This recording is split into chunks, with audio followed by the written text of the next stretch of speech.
Yes, the people are here. Welcome, everyone.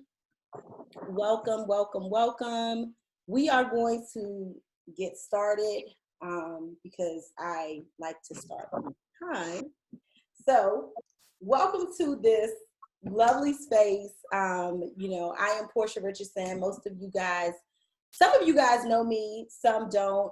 I am the executive director of Tumani DC Incorporated. We are a nonprofit organization where we provide professional development as well as curriculum resources to schools and organizations to promote and influence healing and social and emotional learning in our community.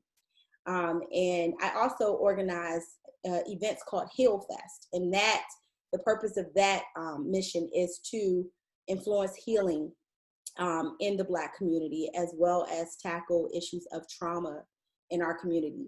So I'm really excited about this discussion tonight. One, because it's very personal to me. I am a mother. I am an active member of a blended family. And my husband, who is on this call, we are still trying to figure out how to co-parent, our blended family of 6. So we are here as attendees. We are here like you guys. We are going to be taking notes, which is why I made a post a couple weeks ago, and I said, I made a post. I was like, ladies, let that man see his child. And I said, no, I said, the children lose when the parents feud. And my DMs started blowing up. My inbox started blowing up. My email started blowing up. And people were requesting a discussion like this. So I realized that it wasn't just my husband and I who had been struggling with the blending of a family or with co-parenting. I realized there were so many people in our community who are dealing with some of the same issues that we're dealing with, but they just aren't talking about it, especially men. I know that men have sometimes a hard time really sharing how they feel about these things. Women, we have a hard time sometimes sharing how we feel because we want to be strong and carry the family. So I'm really excited to share in this discussion. But again, I've brought in 2 amazing individuals who have done this work. And I will let them introduce themselves and share with you who they are, what they do, and their experience. They've also had, not only are they professionals in this space, they also have personal experiences with co-parenting. So I'll let Naja, you can go first. Okay. Hello, everybody. My name is Naja Hall. I am the founder of Blended and Black. Also, I recently founded a community exclusively for women that are in relationships with partners with children, called VIP Stepmom. I am a certified family life educator. I have about 8 years in the field. I have about 15,000 hours helping people understand conflict. My specialty is helping people and families deal with individuals that are committed to conflict. While I love seeing beautifully blended families, the core of my work experience and real life experience comes from teaching you, me, everybody out there, just how to cope when there's someone in your life that just does not want to get along. So that's what I'm here to talk about tonight.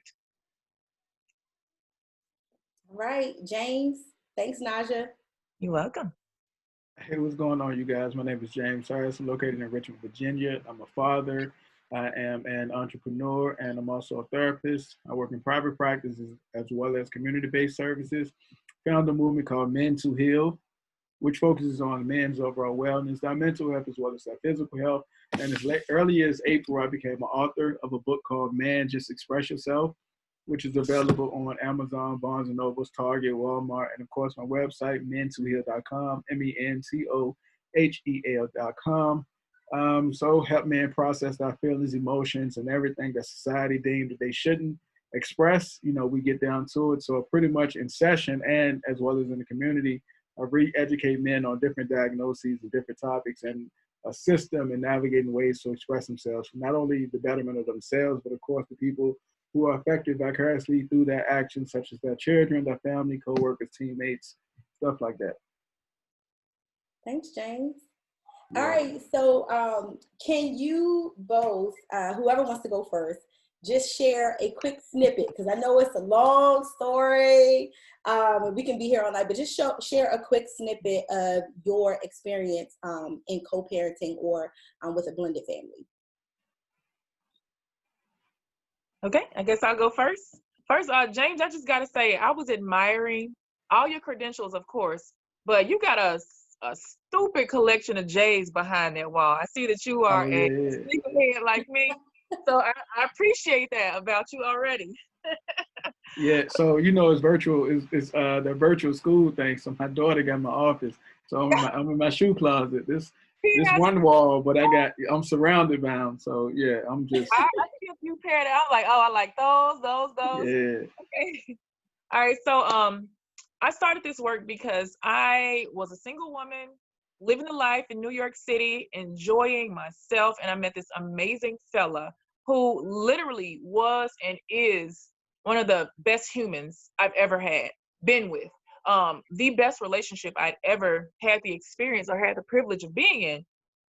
My boyfriend at the time, who became my fiance, who became this guy, my husband, he was a divorced dad.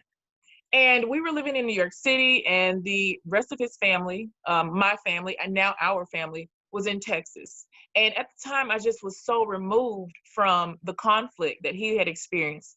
And I think, like a lot of fellas, I didn't know in the beginning what he was dealing with. Because he's like, oh, yeah, I got 3 kids, from previous marriage. But I guess I didn't really understand the full gamut of what he was dealing with and what it would take for me and from me to try to understand that. In the beginning, I took a lot of stuff personally. The conflict that he was faced with, the anger that he was faced with. It took me years to realize I was literally coming right behind a family that was suffering the devastation of a divorce. A divorce is the death of a family. And here comes me, happy, newly in love, trying to find a place to fit in. Now, while I didn't physically say anything to the family, I didn't go to the kids and try to pretend to be new stepmommy, or I didn't do anything like that. It took me a while to understand that just my mere presence already agitated a very delicate situation. So that was kind of my introduction into what being a blended family meant. My parents have been married for 44 years now. My husband's parents have been married for 38 years now. So we really didn't know how to navigate what any of this meant. And I dare not disrespect any woman out there by saying they're a crazy baby mama or they're this, because what I learned is everybody has a story. Everybody has trauma. Everybody has their own unique experience. What I have learned to do is to separate the trauma and experiences of other people from my space and set some very firm boundaries. And that's been a lifesaver for my marriage. Created a beautiful relationship between myself and my stepkids, and space for everyone else to lead the type of lives and existence that they want. I can't hear you. Oops, I'm sorry.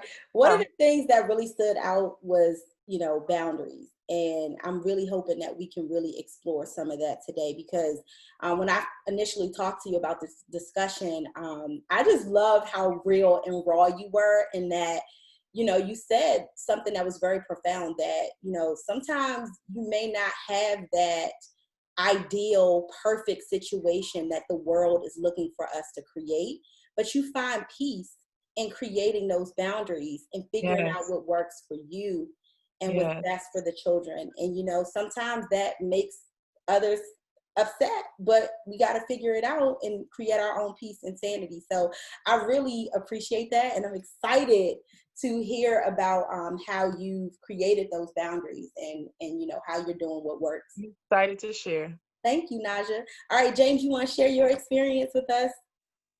Just a snippet. Yeah. I mean, the short version is I was married to my daughter's mom. We got divorced. Well, she left when I was deployed in Afghanistan. That's a whole different story. So co-parenting situation.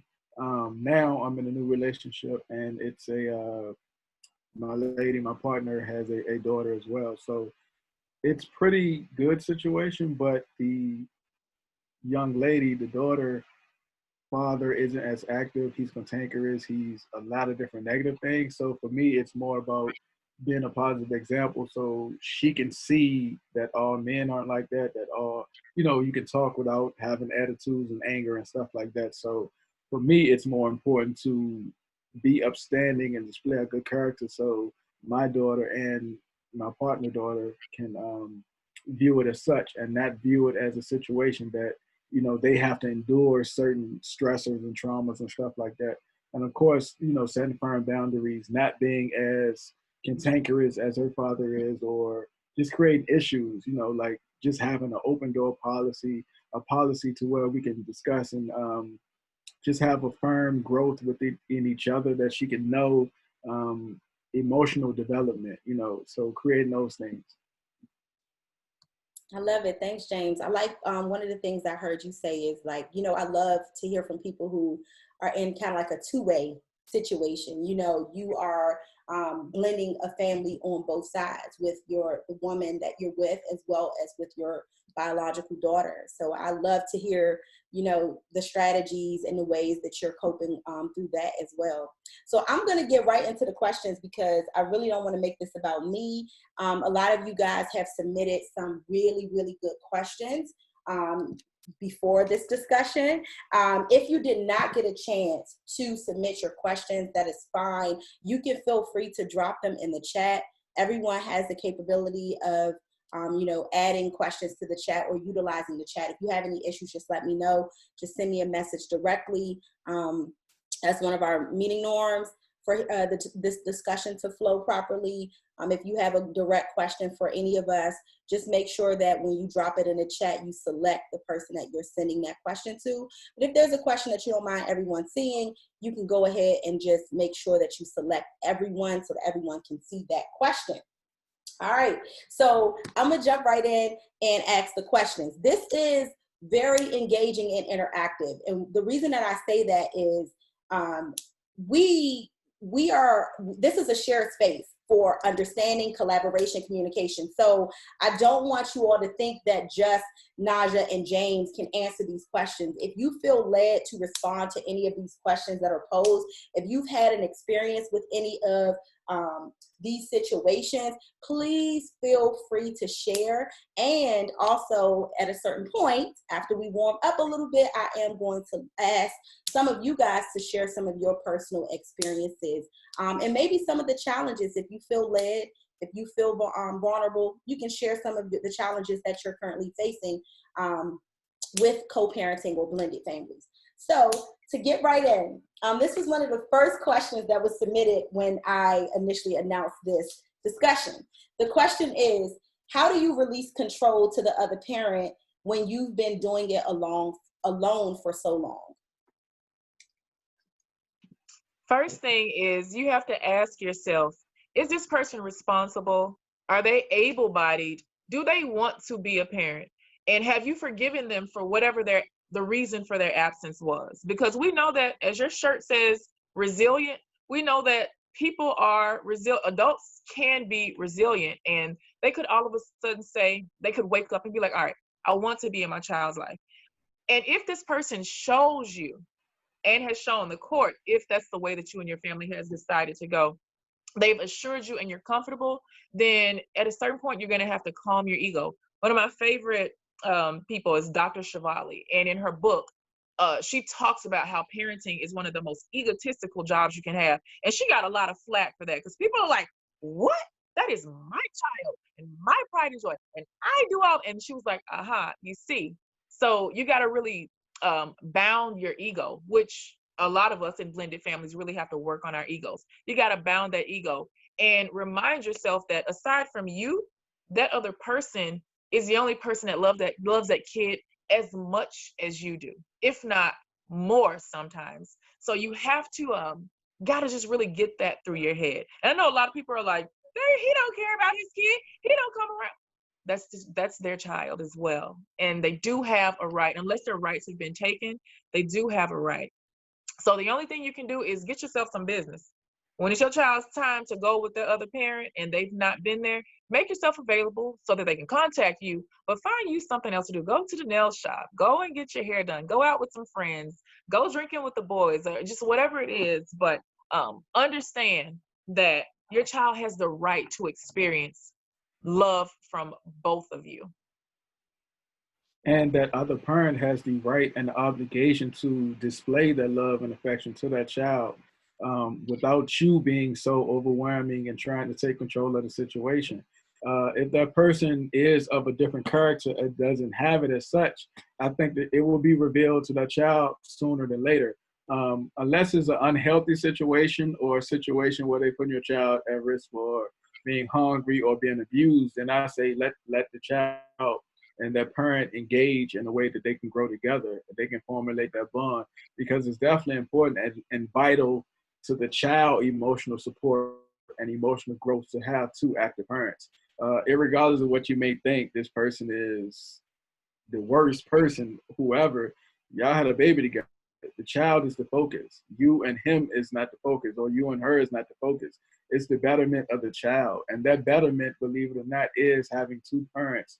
Whether that parent, because if that parent is as bad as you say they are, then they will reveal that. The child will see that, and then let them have that. But don't you contribute to the child forming this opinion about this person.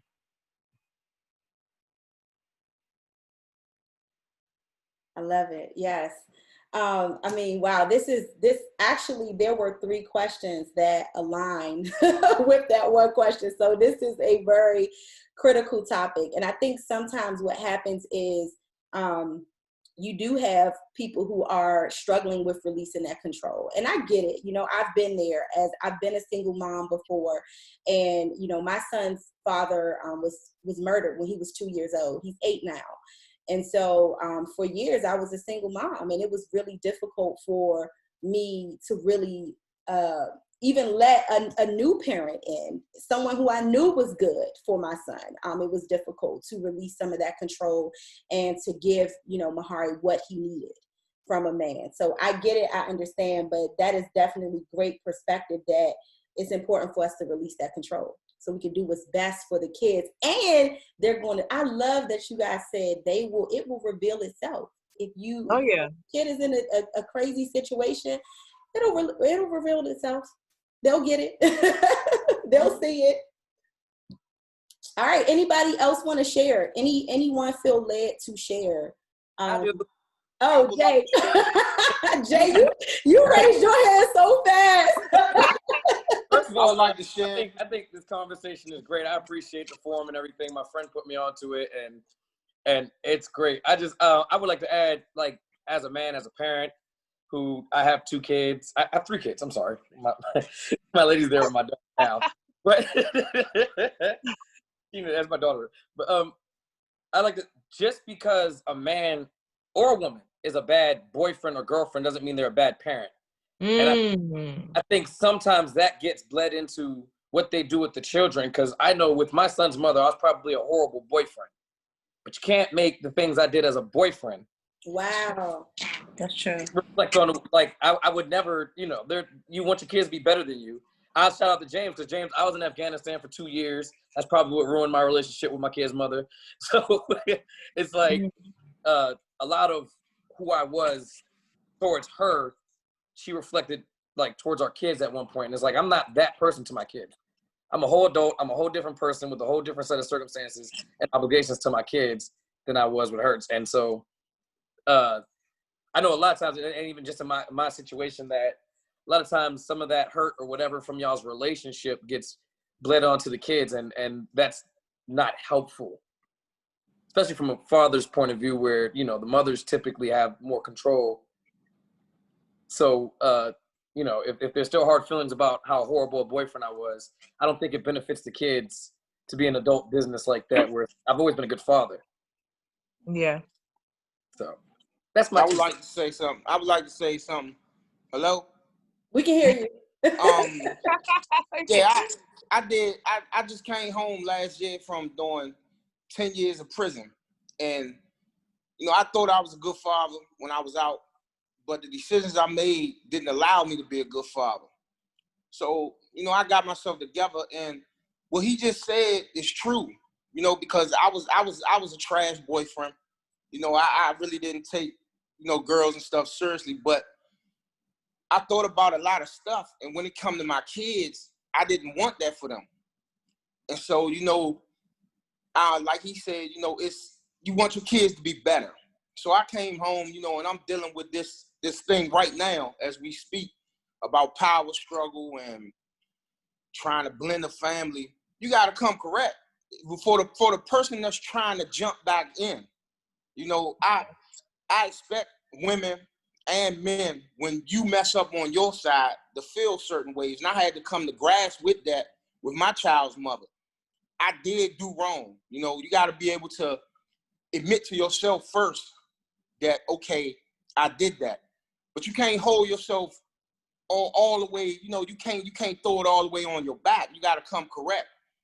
And the first brother, when he said, you know, you gotta want to be a father. You know, you have to do the things that make you a good father. And then when you come correct, it can't be denied. Because, you know, perfect example, my woman, you know, she a good woman. You know, she loves my kids like hers. And at first my children didn't accept her. And they was real mean and pouting and didn't really want to be bothered, and they were so team mom. But I picked the right girl, and I did what I was supposed to do and brought them around her, and it shined. It shined to a fact where once I got them and they was here, after about 2 hours of really, really getting to know her, the truth couldn't be denied. Now my child's mother, she have to give in because they want a father. They want to be around. So, you know, the two brothers that said what they said, yes, you have to get yourself together and make sure that that's what you want to do, and then it's gonna show. And you know, you guys just want better. Thank you so much for that. That's my husband, y'all. That's Alan. Yeah, I'm in the middle of picking up because I actually just pulled back up to the house, but I'm listening to all the fellas, and I'm starting to notice like a recurring thing. I noticed two guys were in the military. I was in the military myself, Air Force, and then listening to Jerry, he spent a significant time away. So in these relationships, I'm saying that it's a lot of time away from the home, being able to be fathers for whatever reason. And I'm just wondering, is that really playing a big role into the situations that we're in? I know it's other men that's out here dealing with other situations that's similar, but just sitting here on this call and hearing the three men and plus myself that's been speaking, it's like, is there something to this that goes into this blended family and co-parenting life? I think when men spend a significant time away for what, like you said, for whatever reason, the woman, it just naturally, the brunt of the work, mothering, parenting falls on the person that's present, which in the cases for the fellas on the line is the mother. So that is going to make her feel a sense of a sense of super frustration. She's going to feel very alone. And is it you guys' job to fix that for her? Ultimately, I'm sorry, but it's not, because she is still their parent. If you were deceased, if you were incapacitated, she would still be doing that job alone. And so I think what a lot of women do, they expect you guys to be there and pick up a certain amount of slack. And for what, even if you're not there because you are serving our country, protecting and serving us civilians, that still leads to a level of resentment. But that's some work that people have to do within themselves. You know, I'm not making excuses for the women that are just super overwhelmed, or not making excuses for the guys that aren't there. But you know, at a certain point, it's like, hey, it's your kids too. And that sounds pretty harsh coming from a woman. But ultimately, you know, it still doesn't negate that. That still does not excuse bad behavior or her not allowing you to get the kids or not allowing you to be present, unless you've proven yourself to be an unworthy human being, father. So if I can just interject quickly. So I have a 10-year-old boy, and I raised my son in a whole different state for a solid, 4 or 5 years. Dad was in a whole different state, didn't hear from him, any of that. Every once in a while, he'll trickle in and say hi and whatever. But he claimed to be focusing on himself so then he can be a better father to his son when the time came. Oh, no. Leave it alone. So, Oh, speaking from actually, so now he is an active role in his son's life. We have a great relationship because of Jay on the screen, who is also my, that's her daddy. One thing that I can say was really difficult that Jay did in fact help me with was, in his mind, he was like, you can't change the past, but you have to allow that man to at least try to be a father now. Now, I had an issue with that because I was a single mom in an entire state with no friends or family, hustling, doing what I had to do, school, 2 jobs to make the best for me and my son. That's really hard for a woman to share all of that, like share the responsibilities, and also have a man come in and kind of overstep what he thinks is right for the son or for the child that she raised primarily by herself. So that's where it comes in for it. Maybe it's like ego or self-entitlement, and from where I'm standing, if you weren't there, in all honesty, you either have to earn that from the son and myself, or you can't just expect it to just be given to you just because you're the blood father. Does that make sense? that makes a lot of sense. But you said something so important. You were like, it's ego. Because I feel the same way. You like, I built this. I groomed this child. I taught him to read. Do you know what he ate yesterday? And then the crazy part about it is that other person is entitled because they have a blood relation. It's the law, it's ethical, and it sucks that they can just step out and then step back in when they get themselves together. You had to get yourself together while you were in the midst of parenting. You had to suffer a broken heart. You had to work. You had to struggle. The sucky part about it is, can they waltz back in? Yep, some of them can. And it's like, by trying to make them suffer, we make ourselves and our kids suffer too. By trying to teach them a lesson and prove to them how much we did and how much we were there, we're really hurting ourselves. So that's why I tell single moms, I'm like, girl, get a man his kids and you go out and you do your thing. Like, you regroup this time and be there. Preach. I'm gonna jump in for a second. Sheena, I love you, girl. But part of it, hey baby, part of it is Y'all so cute. yeah, it's like what James said, and piggybacking off what Dee Dee said as well. It's part of, I always told her, your son is going to see who that man is regardless, but he's also going to see who you are if you're denying them each other.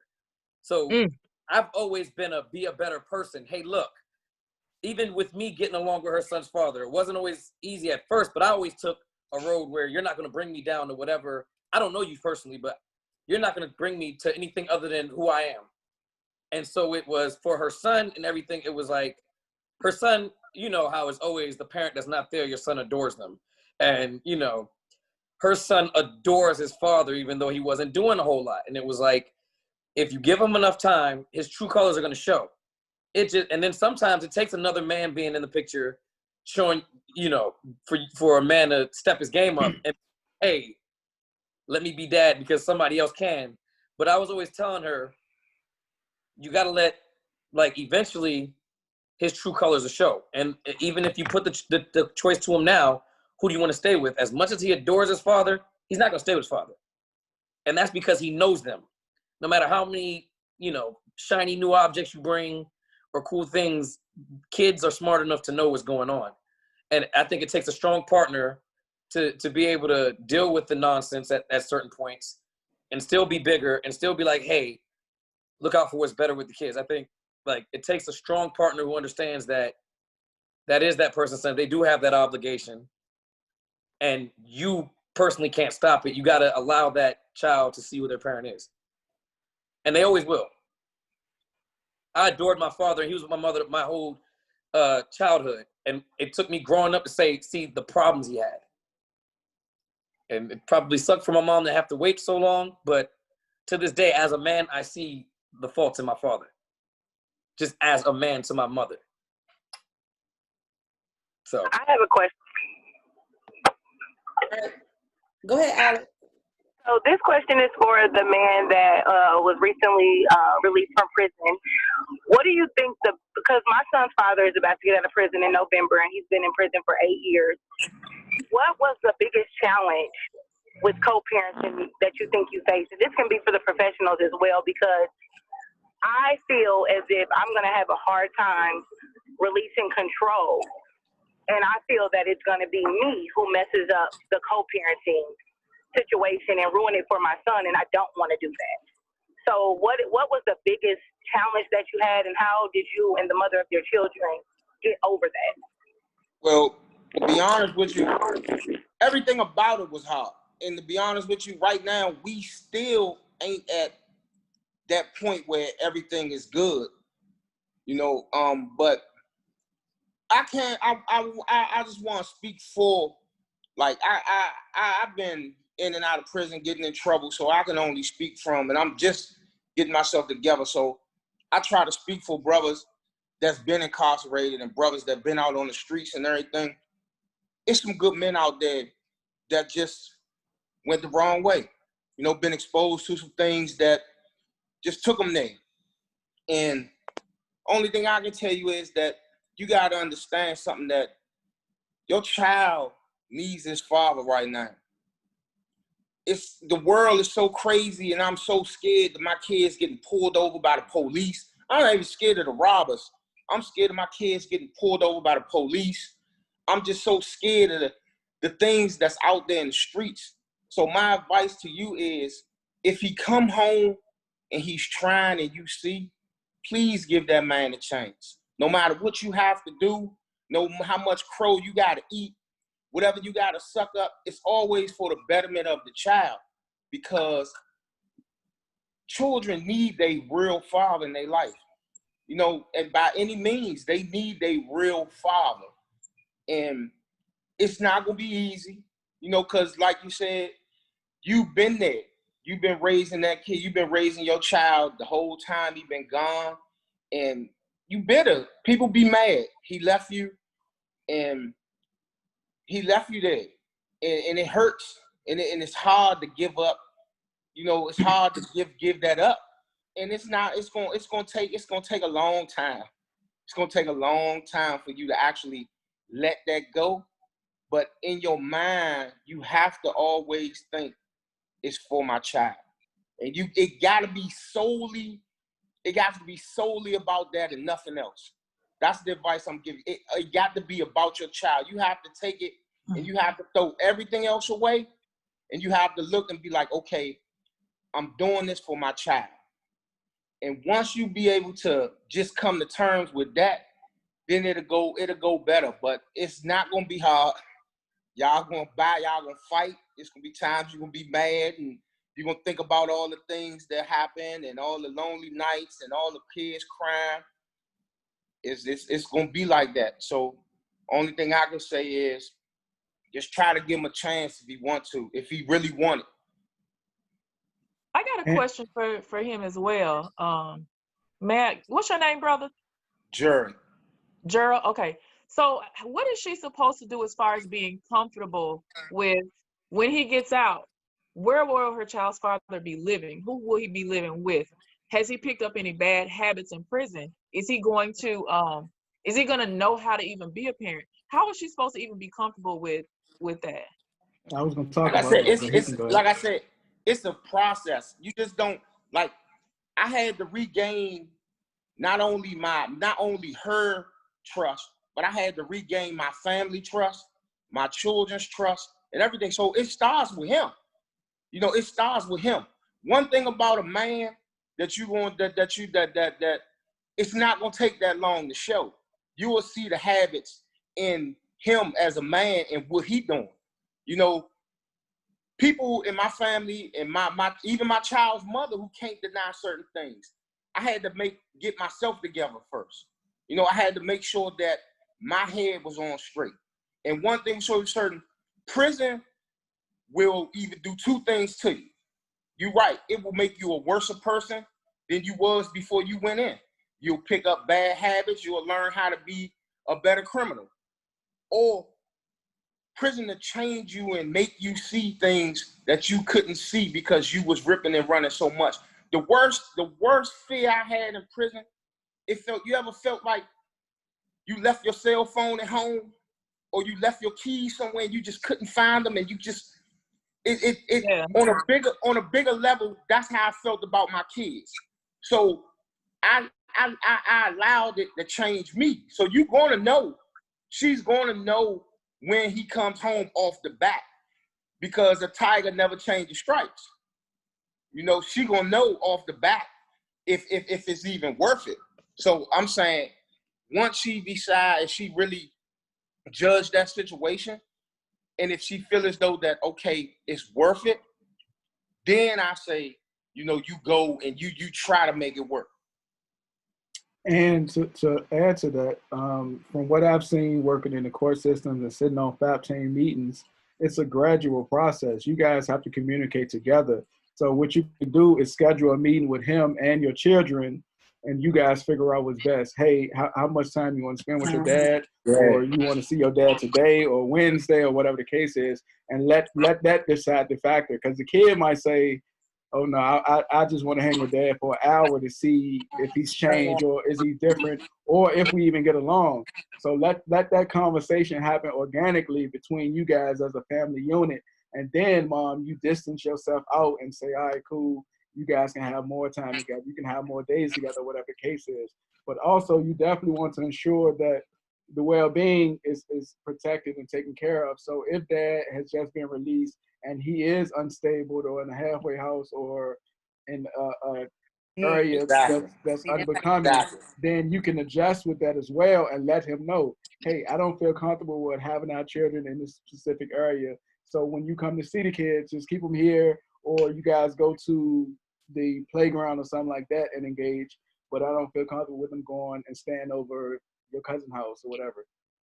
So you do have some leeway, being that he just got home. He's probably still institutionalized. So it's going to be a difficult time for your child to open up to him as well.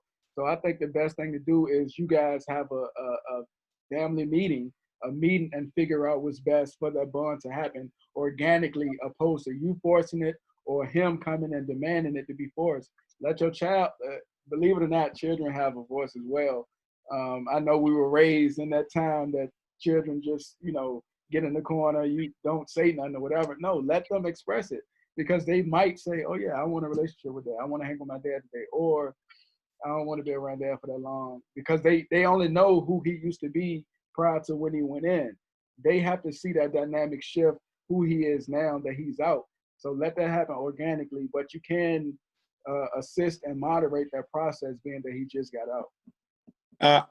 Can I speak on that situation, please? Hello. Sure, go ahead.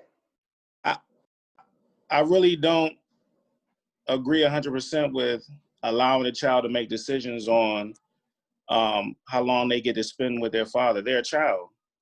So in my personal opinion, I don't think you should give them that type of leeway. You just drop them off, and as long as the child is in a safe environment and the father is taking care of the child, then the father gets to make that decision, just in my personal opinion. Because a child could say he don't want to go to school tomorrow, but you still gonna send him to school. So how does he get to dictate how much time he want to spend with his father? I just don't agree with that, but that's just my personal opinion. Thank you. Yeah, I definitely stand with that one too. I think what he said. Hold on 1 second, because I had a guy, he's Barnabas. Barnabas has had his hand raised for a long time, and I want to give Barnabas some time to speak or ask his question. So Barnabas, you have the floor. You can unmute yourself. I'm sorry it took so long, but this is getting, it's good. It's good. People wanted to talk about it. So Barnabas, I want to give you the floor, give you some time. How you guys doing? I think it's dope what I heard from the brothers and the sisters. And I'm listening to this and I'm engaging, and my situation is a little bit different because I have my kids. I have 5 kids, and I have my kids with me in a different kind of situation, and hearing, so I can understand some of the moms' point of views, you know, when it comes to the dads. But like, even though I understand the point of view, it's really, like the brothers say, about the children. Here, it's really about the children. And I always 100% make it that way, regardless of how I feel. And that's hard sometimes, right? When you're expecting a certain response or a certain action from a person, or you're expecting them to be something.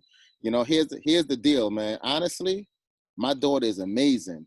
But, you know, I kind of wish I didn't, you know, have relations with her mom, but she's amazing. And those relations allowed that to happen. So I can't and won't take that back. You feel me? So like, you know, some of us may be upset at the person and their decisions, but you know, unless it was forcibly taken, we tend, you know, not all the time, but we tend to make adult decisions. You know, so we got into a relationship ideally, or we got involved in some kind of way.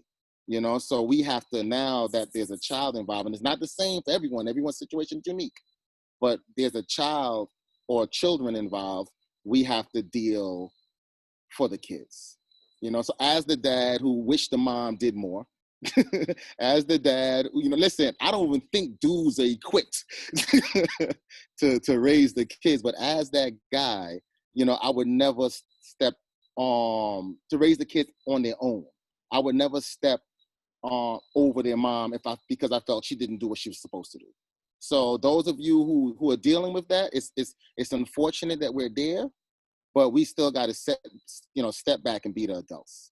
You know, and being an adulting is hard.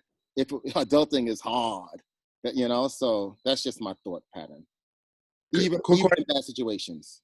Quick question: if you can speak on this situation, how were you able to obtain full custody of your daughter?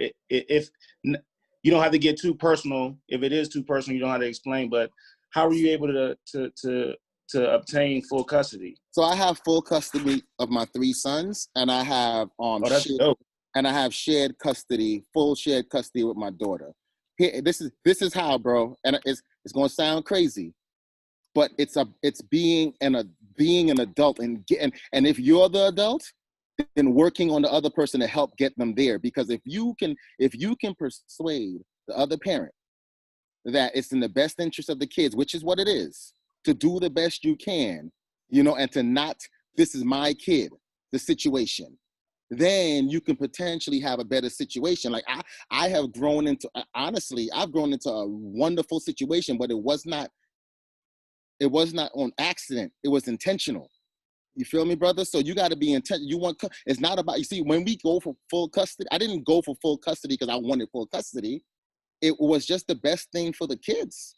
And then you have to be able to describe that, you know, and not necessarily, and everyone's situation is different. So I'm saying, for me, your situation might be crazy. You feel me? But like, right. if you can speak to the person and like continue, you know, you listen, like I know in my situations, I'm even the one that did wrong. You understand? But we know we did wrong sometimes. Fix it as much as we can and get it back on the kids. So that's what I did. It was always about the kids, you know, not just a better life for them, but an inclusive life. I come from not having my dad, probably like a lot of 40 age group, you know, like I didn't have my dad. So I was traumatized by that. There was no way I wasn't going to have my kids. You feel me? So I just made sure that, you know, if it took me where I messed up to bow and humble to the person who can fight me, I don't fight. So that's the thing. If you want to win, don't fight. Love the kid, and love the woman who you messed up on, or who messed up on you. Because if you don't love each other, you know, we are the parents. We got to raise these kids, and whatever they see is what happens to society, because they become what they see. You know, that's just the way I see it. So I just made it positive the whole way, each step, and everything is unique and different to the situation. Even if the other person is, you know, is a DIC, you know. Right. All right. I want to ask. Thank you so much, Barnabas. I really appreciate that that perspective. I do want to ask another question, because this is another question that came up 3 different times. 3 different people submitted this question. How do you deal with 2 different household structures when the value systems are misaligned? values, discipline systems, structures. How do you navigate that as the parent, but also how do you support the child or children in navigating that, having to switch back and forth between the different households when there are different structures that are that may be misaligned? In this scenario, is one of the misaligned structures considered bad, or are they just two different values? Which way are we going? There's no scenario. It's just a general question. Gotcha. Okay, I have a good example, real life example. One of my clients right now, his child's mother just married a gentleman and they believe in polyamory. They're a polygamous family, and she's changed her religion. She has changed the way she looks. She's changed her entire belief and value system. And so when he sends his child, and these people were Christian, I believe, when he and his child's mother were married, they were Christian people. So one husband, one wife. That's what they believed. And so he has full custody of his daughter, just like Barnabas. And so she's raised in a pseudo-Christian household, very traditional. And so the one thing that I saw, that I literally saw them do with their daughter, is they explained how things were going to be. So number one, they prepared her for how the other household saw the world. They did not demonize the other household, but they explained to their daughter, like, hey, this is different. Also, they've had her the majority of the time. So I will say they've probably impressed upon her their morals and ideals and their standards. And they've also placed an expectation over this child to still keep her Christianity, meaning one man, one woman, while going over to her new mother's and father's house. When she goes over to her other parents' home, she fits in the home, but she's been prepared. You can't send your kids over to the other house unprepared. If your kid doesn't eat pork in your house and they go to their other parents and they literally eat every part of the pig, then you can simply teach your child that is not what you deem okay. But understand that ultimately they will make their own decision, because that's what we're raising our kids for. We're not raising them to be us. We're raising them to be extensions of what we believe, but then go out into the world and spread their wings. And they're going to try things. Their child is probably going to try pork. I don't know if my client's kid is going to be interested in a polygamous relationship, since she's literally living in the household with one. But we got to understand, we got to let go of some of that control, but just prepare your kids. And if they come back home telling you, hey, I did eat a pig's ass and I want to be in a polygamous relationship, do not harm your kids. Don't make them feel bad. Let them lean into that and let them sort through that. And of course, all this advice is just based on age appropriate. I like what the other brother said too. Like, I don't agree about letting the kids choose. You got to look at your kids' maturity level, your kids' level of trauma, possibly with the other parent, and their age. All this is like age dependent as well.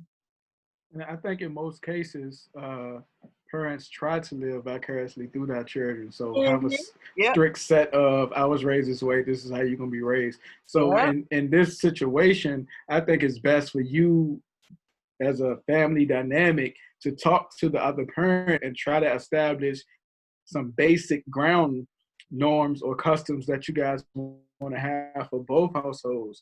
Because at the end of the day, you can't control what I do over here and I can't control what you do over there.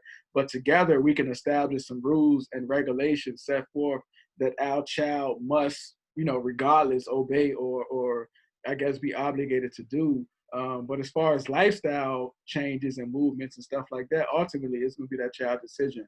All information, that good information, we just got to decipher on where our children is getting the information. They can get it from us or they can get it from the media or social media. So it's up to us to regulate that. But I think it's a good idea to have that meeting with the other parent and say, hey, you guys are in a poly relationship. I'm in a, monogamous relationship, one individual. So we got to talk to our child about this. We got to set those tones so they understand what the options are or whatever the case is. But it is age dependent and cognitively appropriate depending on your child level. But you definitely want to establish some type of boundaries and norms with that other parent, even though that is their household, as much as they'll let you, I guess, do that. But at the end of the day, there's really nothing you can do. You can't really dictate what happens in the other household. I want to jump in for that one. Go ahead, Eddie. Go ahead. So what do you do when you, okay, so all of this sounds nice, and Danny, if you have two responsible, open-minded adults, we hear you. We're talking about like everybody's adults. We communicate. We have the kids' best interest at heart. But from where I'm sitting, 80% of the times those aren't the type of people that you're dealing with. I know that I struggled for years dealing with the bitter baby mama, if you get my drift. And it was really, it's not, you can't sit face to face and actually have the kid's best interest at heart if the other person isn't able to put that, their own burdens, their own feelings aside. So a lot of this sounds great for having two separate households that can get on some type of foundation for the kids to follow at different households, but it's just not. What do you do when the other person isn't there? Like mentally not there, maturity not there, holds a lot of resentment. Aren't our hands tied? At least that's how I felt. I think it goes back to my point. Like I said, this is where you have to talk to your child. If you don't want your child to grow up to be a polygamous pork eater, you have to teach your child before they go over to their other parent's household. You also have to understand that there's only so much control that you can have. And I work with people that are in very high conflict situations, so they are not at all on the same page with the other household. The only thing they have in common is a kid that goes back and forth. So it's just so important. You got to talk to your kid. We have to teach our kids. So let's say, sorry. So in this case, my son is autistic. So he takes a lot more effort than a typical kid would. He's nonverbal as well. So. Oh, okay. Yeah, so an area of contention for she and I are, where we draw the line between what she and I can do and then how much say my son's mother has in it. And a lot of times we clash where it's like, hey, so for example, and this goes to two household things, if my son does something in his mother's household that I don't mind, but it bothers Sheena, it becomes an area of contention where it's like, hey, ultimately we are his parents. I consider everything you say. When I agree, I'll fight strongly for it. When I don't agree, it's like part of the challenge and part of why we're at this forum is like, how do you draw that line? And where's the balance where it's like, hey, well, ultimately, we are his parents. I appreciate everything you do. I love every bit of effort you put in here. Sometimes, and I get killed when I say it to her, but like sometimes your place isn't to make that rule for him. Sometimes it's me and their mother have to be on the same page about something. I will completely consider and put your point of view out there. We've all three sat together at times, but it becomes an area of contention at home where it's like, hey, he does have his challenges. It is two different households. Me and his mother feel this way. I understand you don't. But ultimately, you got to go with what his parents say. So the biological parents are on the same page, but your new wife is not? Absolutely. And she's been there since he was like 2. So it's like, we're biological, but she was there before we knew he was autistic. She's been there his whole life. So it's like, you deserve and you've earned a say so. And just to put this in reference, I'm not the overstepping stepmom, if you will. I'm not the stepmom that just sits on the sideline. So for instance, like I've taught him how to dress himself. I've taught him how to chew. I've worked one-on-one with him because I work from home. So while his mother isn't in a household and dad is at work, me and this kid are home together. So I actually take on a lot of the responsibility with trying to, work on the fine tuning, work on the skills, work on the dressing and the functional and the bathing, if that makes sense. So for me to be on the sideline where I feel like I do so much effort with their child, and they do it as well, but I do so much to then have my voice not a priority in what happens with him and the outcomes, and it affects me directly because this is a long-term commitment that I signed up for that I don't have control of because I'm not technically one of the parents. Does that make sense? Hence our struggle. It's not that your voice wasn't heard. It's that differing opinions took. I would love to hear everybody's thoughts on this, because like we clearly bump heads on this, and it's like, I hear you, I understand, I don't agree with you, and with this kid in particular, he's my son, and so I hear you, I appreciate you, I hear everything. I don't agree. His mother doesn't agree. Mm-hmm. Unfortunately, if we don't agree, I don't know. So sometimes I feel bad about it. Sometimes I feel like, well, I don't agree. And, you know, as part of coming to this forum, like, I would love to hear some insight that would help us. I mean, I think the dynamic between you and Sheena has to be, there might be a separate issue. You know, it might be beyond just the child. You know, it could be a communication issue, or it could be an entitlement issue, or whatever the case is. But I think Sheena feels like, yo, I'm in this role. I'm doing all of these tasks. I'm practically being mom without the duties of making decisions as a mom. So I don't know if she's been validated or feel like she's heard. You know, that can be a part of the issue. But you guys have to come to some type of resolution on what it is. But it sounds like your resolution is that biological mom and I'm the biological dad, we're going to say what's needed for the child. But it's not that simple. It's like, we hear you, I understand, but if we don't agree, we all don't agree, right? Because it could be, so for her son, for example, if she wants to do something for her son that I don't agree with, but her son and his father want to do that, I've taken the position where it's like, okay, I've voiced how I feel about it. Ultimately, that's y'all's child, because he's an active part. You're his mother. This is my role. I love him all the same. I treat him all the same, but I know ultimately those are his parents. I'm here as well. I'm here to support you. I don't agree.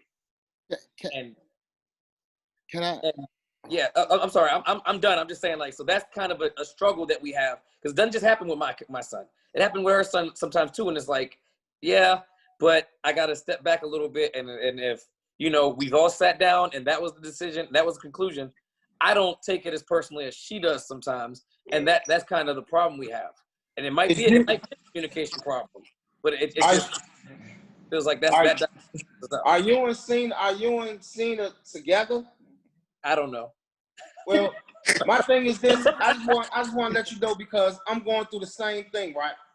And it's important that you take her in consideration, and it's important that you respect the fact that she is playing mother, and you have to value all that, and you have to value her opinion, even when, you know what I'm saying, even when the outcome don't change. You still, it's a must that you have to allow her to feel as though that all her good deeds and everything she's doing ain't falling to the wayside. Because my woman went through the same thing, and me and her used to bump heads at first, and I used to be like, listen, my baby mother, she call the shots, you gonna mess it up for me and doing all that. But in reality, she was picking up some of the slack for me, you know, taking them to football practice and doing things. So I had to step back, and I had to really look at that and understand that, damn, excuse my language, but damn, that's my woman. She's stepping up. She's doing that for me. And I gotta make sure that she understands that I value that and that I respect her for that. But what do you do when you don't agree? You get what I'm saying? Like, what if it's, so my son plays with string all the time. I don't mind if he plays with string. His therapist said it has benefits, whatever. His mother doesn't mind. Sheena's like, I would rather he play with toys. I would rather he play with this and that. I'm like, okay, I don't mind if he plays with string. If you want to take string from him when you see him with it, that is fine. I'm not going to do it. His mother's going to give him string anyway. So which it's like, brings me to the second part of this. Cena has to understand and know her role too, because my woman had to understand, okay, at the end of the day, y'all are his parents. You know, I take her input always. I take it in. But it's a certain way you handle it, and it's a certain way you address it to her. Like, we as men, we got a tendency to get pissed off and get mad, and our egos get in and be like, look, we don't want to hear that, and we get frustrated and stuff. But sometimes we gotta understand that, okay, this is a whole big situation. So I gotta be able, you have to be able to, and it's hard, man, it's hard. And I'm still battling, but you have to be able to multitask and appease and make everybody happy. It's a hard job, but that's your responsibility. So you have to know how to communicate with your woman and understand that's who you lay down with at night. That's who you with at night. So at the end of the day, you and your baby mother can talk and can spy and do whatever, but at the end of the day, you have to go home. Yep. You have to go home, and your home has to be a happy home. Yep. So you have to go the extra mile to make your woman understand, okay, baby, I respect you. I value your opinion. And you can sometimes, man, you can, before it even get that far, you can ask her opinion. Like she shouldn't have to just always jump in and be like, okay, look, this is my opinion. I don't want them to play with string, this, that, the third. It'll come off better if you just be like, hey, baby, I need your advice. You know what I'm saying? Can you help me with this problem? I'm going through it with my child and my children's mother. I need your word because you're a woman, and I need your words coming from a woman. So what if it's a matter of you do? Hold on, y'all. Hold on, 1 second. 1 second, y'all. I gotta take the people who have their hands up, okay? And that's just my sole job here, is to make sure that the conversation is flowing and that there's equal opportunity for everyone's voices to be heard. So Brittany, is it Brittany Spears? No, legit. It's just Brit. It's legit just Brit. But okay. It's somewhat related, but my question was when it comes to like household things, like chores and things of that nature, if they're different in the household, that's where my question comes in about age. So of course, we all have a general idea of when physically children can do certain things, but what if they have certain rules about how a house is kept in one place versus another parent's? How do you, without looking like the mean parent and step parent, how do you enforce certain rules and household standards without them being like, well, I don't ever want to come over here, even though they don't really have a choice, but without them going into that.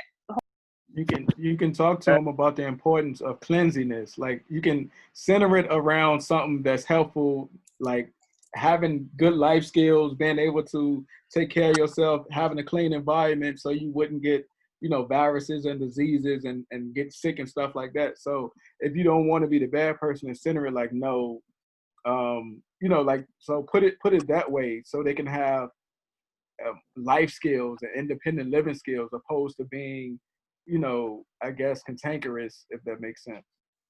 That's a good question. I often struggle with that because I have a 10-year-old son, and I always was like, man, when he comes over here, I don't really want him to be doing a whole bunch of chores and making it seem like every time I go to my dad's house, I gotta clean up and all that stuff. So I never made him do chores.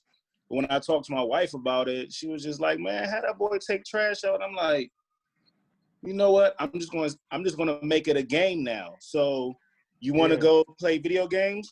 All right, let's take the trash out, and we're gonna do it together, and we're gonna make it fun, and we're gonna laugh and joke and do it.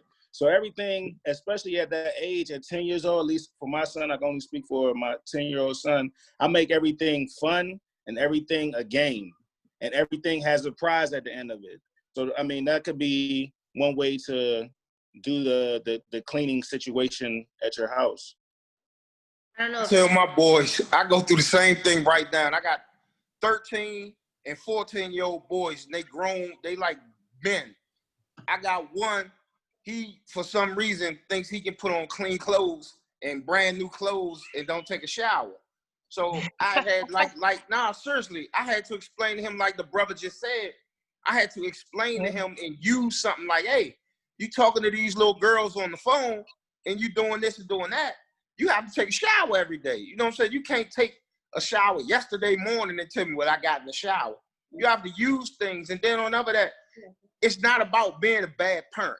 Like I give my kids the world. I'm talking about I try to make up, which I shouldn't, but I try to make up every year that I miss. I try to make it up all in one day. But They used to come over here and leave dirty dishes, drink out the containers and leave them in the refrigerator and just leave the house a mess. And we used to let them because some of my guilt played on it. And you know, I was kind of like, man, I don't want, like the other brother said, I don't want them coming and just be like, I gotta go over dad's house and do chores. But then I thought about it one day, and me and my woman talked about it, and be like, nah, you know, they have to do chores. So I sat them down and I explained to them, listen, this is not a free for all.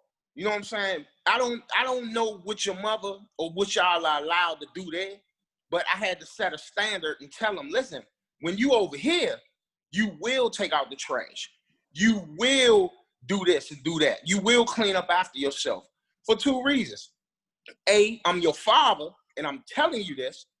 B, I take care of you and I give you what you want. All that can stop.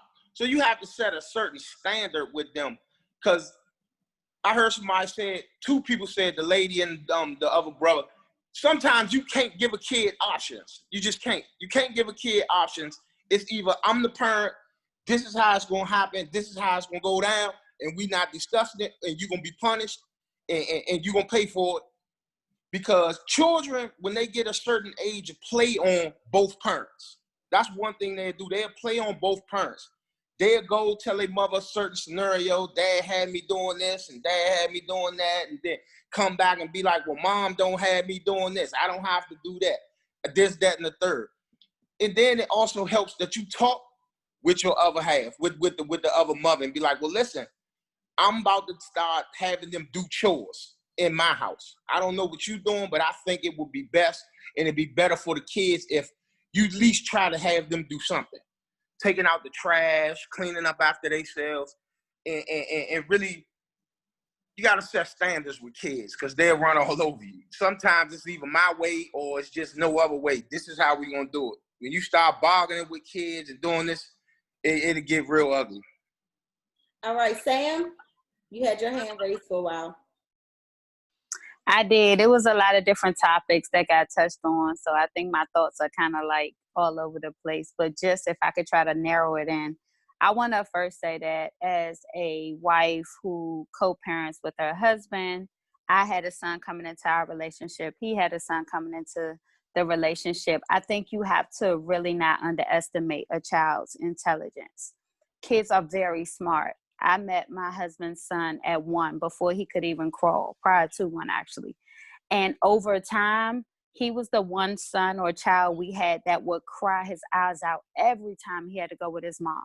It wasn't because his mom was this horrible mom. It was because we had the fun house. You know, we were the parents who played basketball on the Fisher Price courts, and we baked cookies together, and I came to the parent conferences. So it was just that affiliation with fun that he hated. And mom was doing the best that she could, worked several jobs, believed in structure, going to bed super early, books at this time, breakfast at that time. It was just a different way of living. So to the comments made about how do you manage different household, whether it's rules, whether it's somebody believes in, you know, whooping their children and the other doesn't.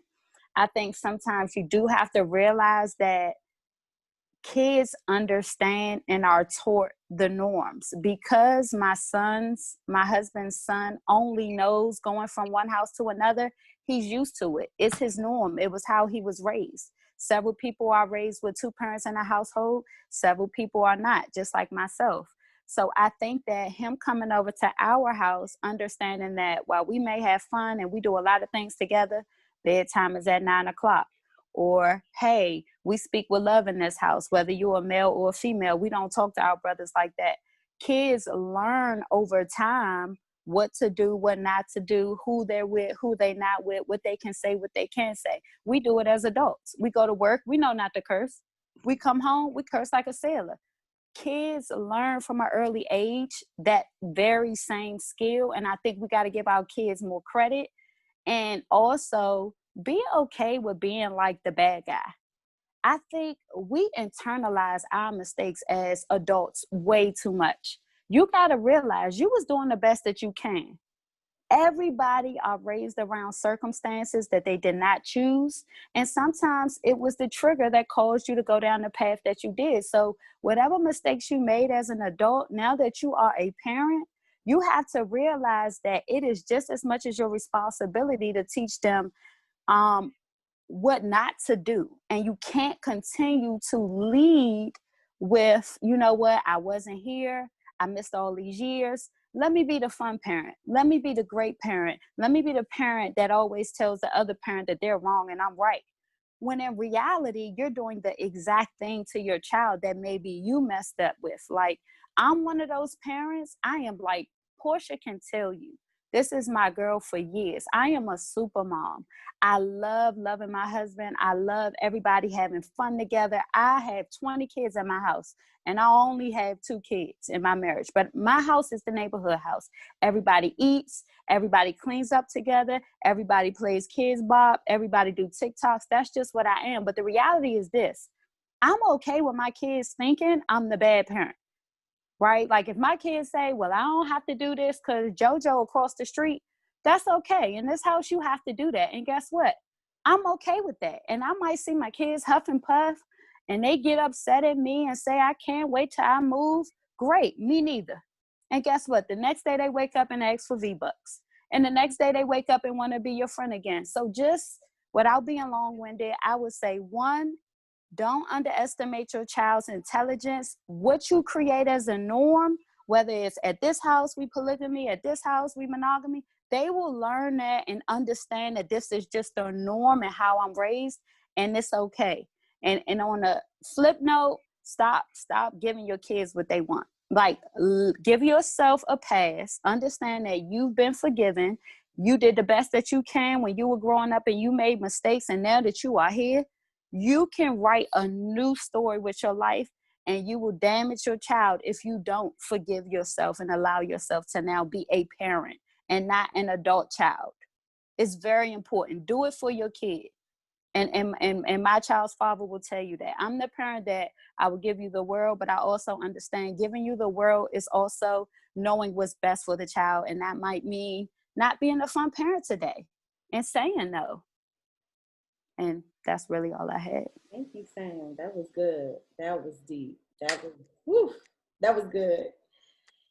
All right. We do have another question. This is so good, y'all. I hope y'all understand that something major is happening in this space. And I don't want to be too deep or anything, but families are being healed today. And I prayed for that in this space. And I just, hope that you guys are soaking this all up and taking it all in. And I'm so thankful that you guys took the time to come here, because this is needed. And I'm already thinking about like the next one. Like, when are we how are we going to do this again? How are we going to make this happen again? Because this is good.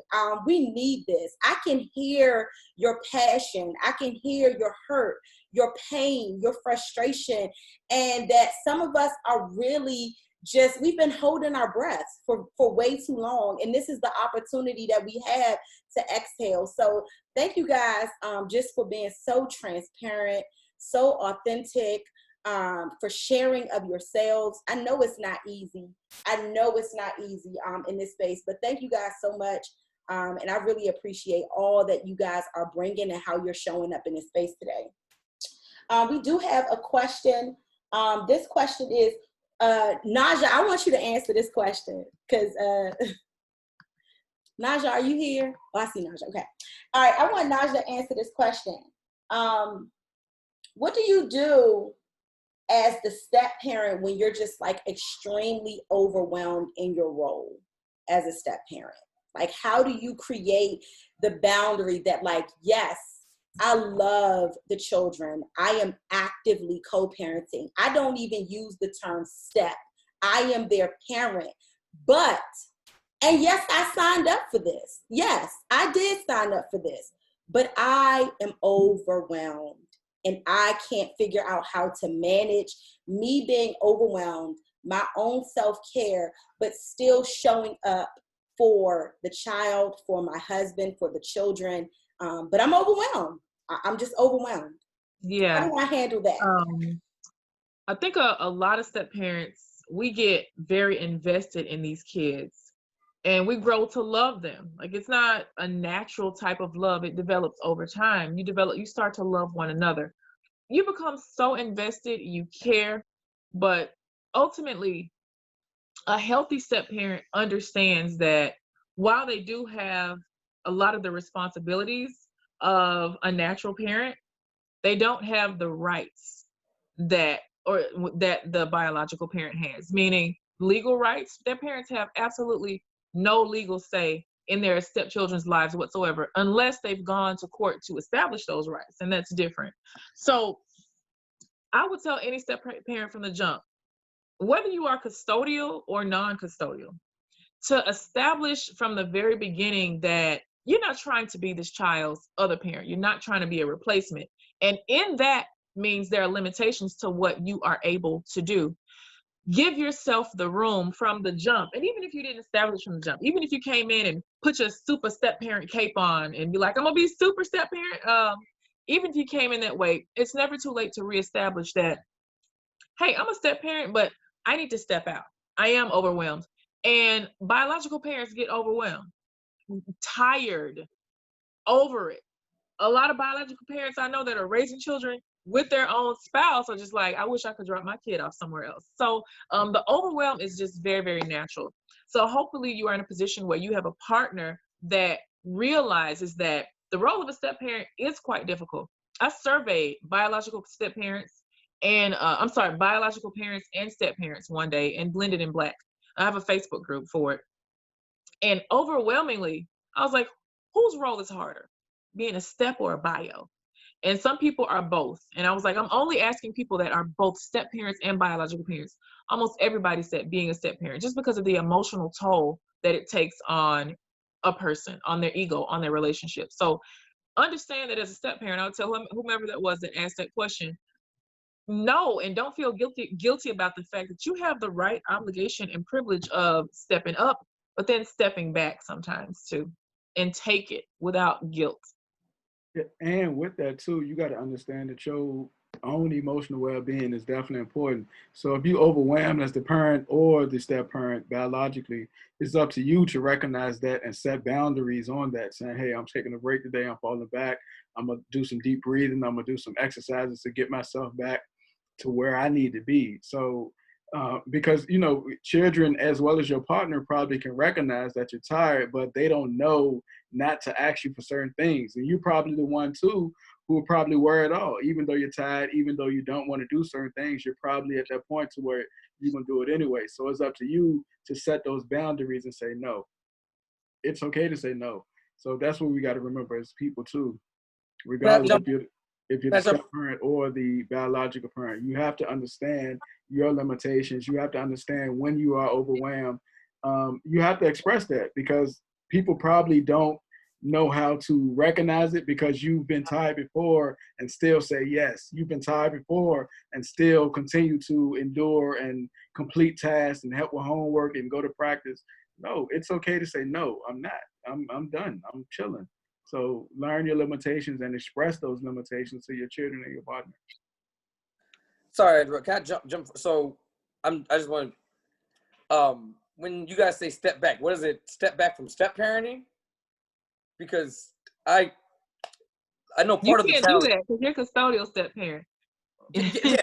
So that's what I'm saying. Like, so in a partnership, when you're a blended family and stuff, I've and maybe this is my challenge, and maybe I don't communicate it better enough. It's like, this is what we chose. This is our situation. There's no stepping back from it. Maybe there needs to be a way for us to find a way to give each other a break.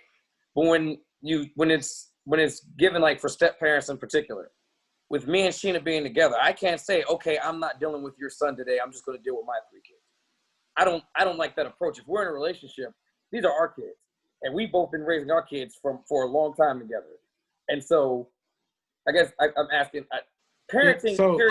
I think Jay, I'm sorry, I don't mean to chime in, James, but I just wanted to speak one more time. But I think that you may be taking things too literal, and I think you may be missing the point. I think that as full-time parents, obviously, there may not be that luxury, right? But at the same time, I found that what worked for me is one, first being bold enough to speak up and say, hey, I need help. Like, this is a lot. I know I've done this for years, but I finally realized crying in the corner when you walk out and finally expressing like this drought, this is not healthy. So if your wife, whom is full-time, fully invested, can't get out of it, loves you, loves the kids, comes to you and says, hey, I need help. This is way too much. You can't come back at her and say, what do you mean? Like, what do you mean by break? Like, no, what she really is saying is, I need you to find a way to give me some type of mercy and some type of space to process this. So that might mean letting her take a longer bath. That might mean every other weekend you take the kids out for 2 or 3 hours and find something to do. That might mean, hey, you know what? I'll deal with baby moms today and tomorrow. Don't worry about responding to her texts or in the group chat. I'll deal with her today. I want you to be relaxed, calm. You worry about whatever you need to do, and I got you, baby. Not every time it sounds like she's about to get a break, you insisting that, hey, wait, hold up. We signed up for this. What do you mean, break? That sounds very much like a person that will never get a break. You can't immediately jump to the defense when it sounds like you may be getting, somebody out of something they signed in on. Everybody's only human, and sometimes we sign up for stuff we had no idea it was going to be like this. And they have space to realize that and now process it with their partner. So just don't take it literal. I'm not saying she may ever get a full break, but you can't immediately assume there is no breaks in this. Like, no, I would run for the hills if I felt there was no solution ever to something that was overwhelming me. You get what I'm trying to say? That's my mental sanity. Hey, Javon, y'all need a vacation. No kids. For real. Man, we got 4 kids, so like it's tough. And so if like we're both in get the baby, get the baby, book a trip right now. Hey, bro. So that, if we're being fully transparent, that is what happened. Is I felt like, here it is, we have these 4 kids, we have 1 together, and throughout all of this discussion, what does have to be highlighted, as much as we might not want to, whether you feel a type of way about it or not, is one of them is low spectrum autistic nonverbal. That brings on a whole set of challenges on its own. And I'm stepping in saying, hey, there's a huge possibility that this child is going to be living with us for the rest of our lives and us taking care of him in an elderly age. And just me verbalizing that creates tension in the house, which is very understandable. But for where I'm sitting, it's like, hey, I'm choosing this.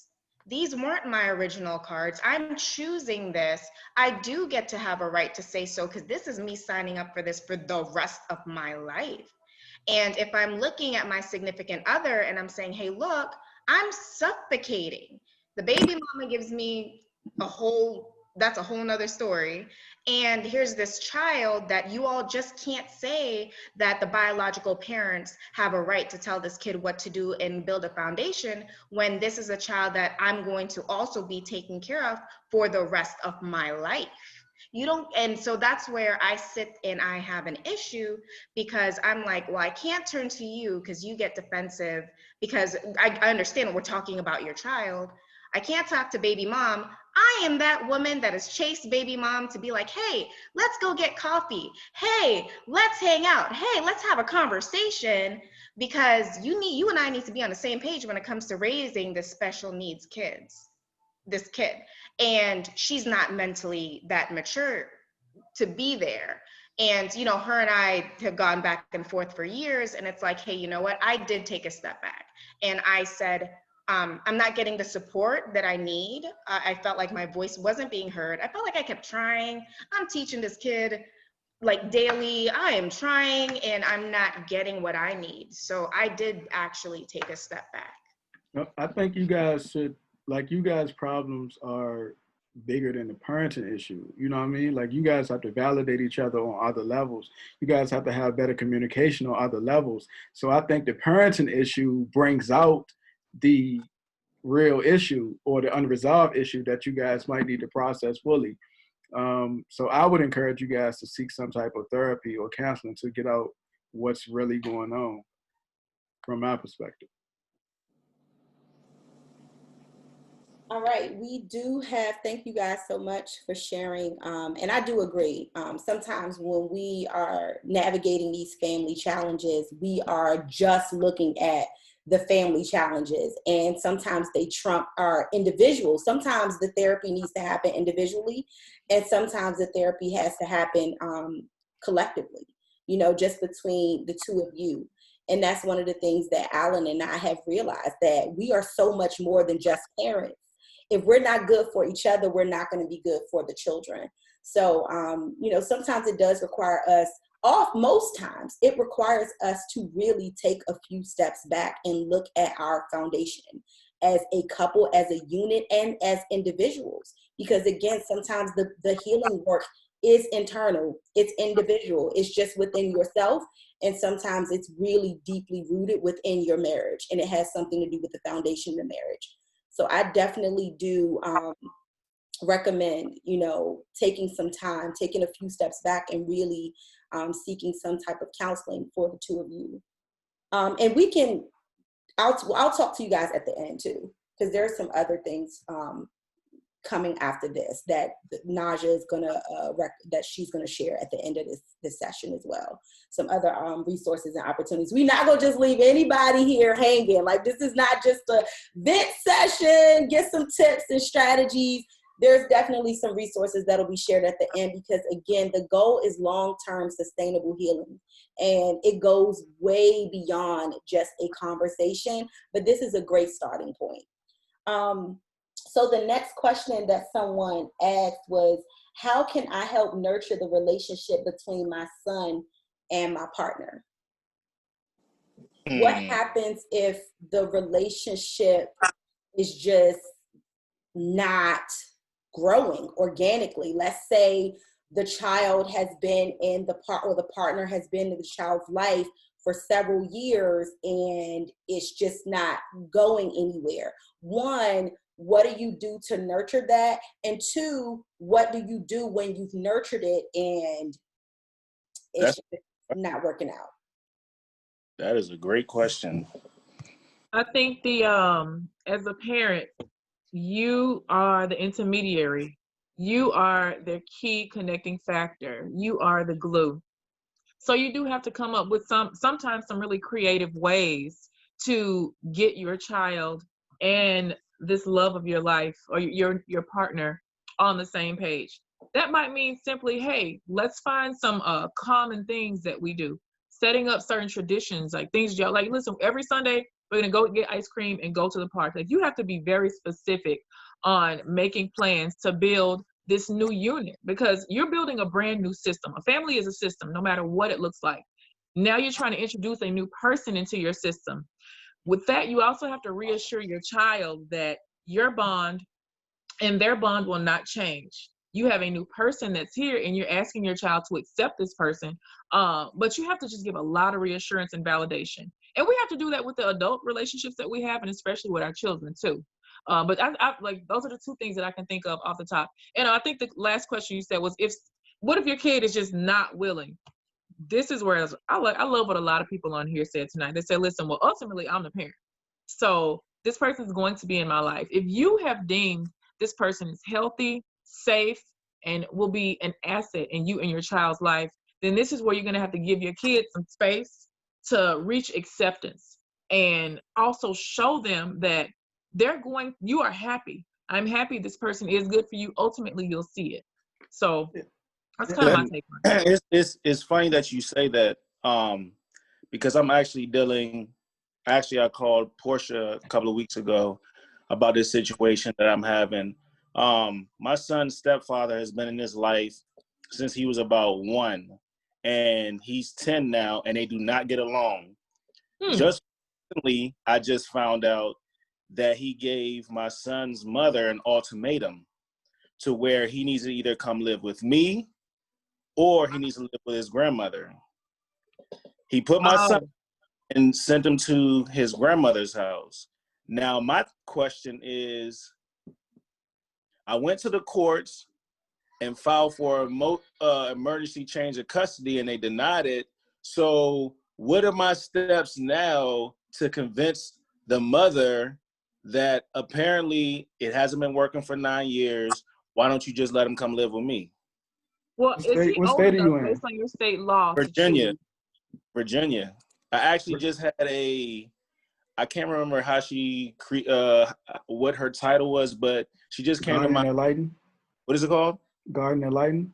Yes, she came to my house today and talked to me and my son. Oh, you good. That's going to work in your favor. The court assigned them to be the mediator between the family, and they look at the best interest of the child. So if that's stepdad already expressed that, and your child can articulate, for 9 years we didn't get along, then that's what they'll go with, depending on how, I guess, the mom articulates it as well. That's I don't know what the dynamics of your situation, but that's the craziest thing.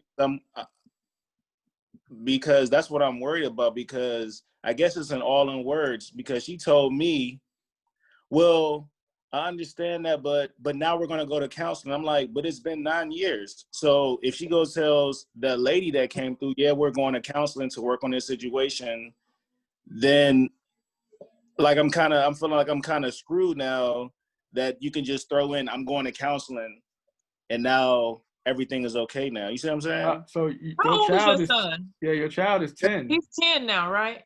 Yeah. So Do he you can know talk what to the your garden and local Lighten. law? I'm What's your sorry. local laws? Because it differs in every state. I'm in Maryland, so and they're in Virginia.